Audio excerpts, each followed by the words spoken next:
শারদীয় দুর্গাপূজা 2025 উপলক্ষে প্রতিমা বিসর্জনকে কেন্দ্র করে আইনশৃঙ্খলা পরিস্থিতি স্বাভাবিক রাখতে ব্রিফিং করেছে র্যাব 11 ও সিপিসি 2। 2রা সেপ্টেম্বর বৃহস্পতিবার বিকেল 5:30টায় কুমিল্লা নগরীর নানুয়া দিঘির পাড়ে এই ব্রিফিং করেন কোম্পানি কমান্ডার মেজর সাদমান ইবনে আলম। এ সময় তিনি নিরাপত্তা ব্যবস্থা ও সার্বিক প্রস্তুতি বিষয়ে দিক নির্দেশনা প্রদান করেন। প্রতিমা বিসর্জন ঘিরে যাতে কোনো ধরনের অপ্রীতিকর ঘটনা না ঘটে সে বিষয়ে র্যাবের সদস্যরা সতর্ক অবস্থানে থাকবে বলে তিনি জানান। দেখেছেন আমরা মোটামুটি সবাই পুলিশ, র্যাব, তারপর আনসার সবাই একসাথে এই স্থানে রয়েছি।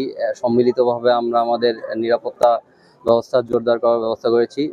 কিছুক্ষণ পূর্বে আমাদের কিছু চেকপোস্ট স্থাপন করে আমাদের ভিজিলেন্স তৈরি করার জন্য আমরা চেকপোস্ট স্থাপন করেছিলাম, যাতে যেই রাস্তাগুলো দিয়ে মূলত নানুয়ার দিঘিতে কুমিল্লার শহরের ম্যাক্সিমাম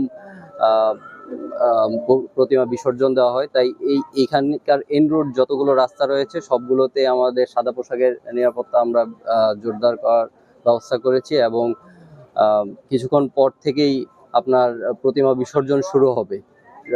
সেই কল্পে আমরা উক্ত স্থানের নিরাপত্তা কল্পে আমরা র্যাব আছি, তারপর পুলিশ আছে, তারপর আনসারের লোকজন আছে, সাদা পোশাকের নিরাপত্তা রয়েছে। আমরা আশা করি কুমিল্লার প্রতিমা বিসর্জন অত্যন্ত সুন্দর ও সুষ্ঠুভাবে সম্পন্ন হবে।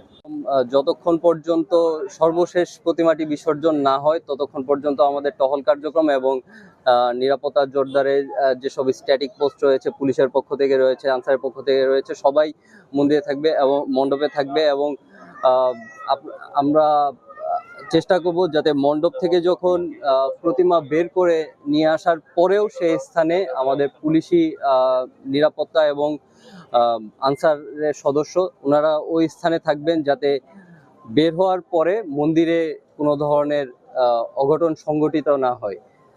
যতক্ষণ পর্যন্ত প্রতিমা বিসর্জন না হয় ততক্ষণ পর্যন্ত মন্দিরে যাতে কোনো ধরনের অঘটন সংঘটিত না হয় সেই কল্পে তারা ওই স্থানে অবস্থান গ্রহণ করবেন।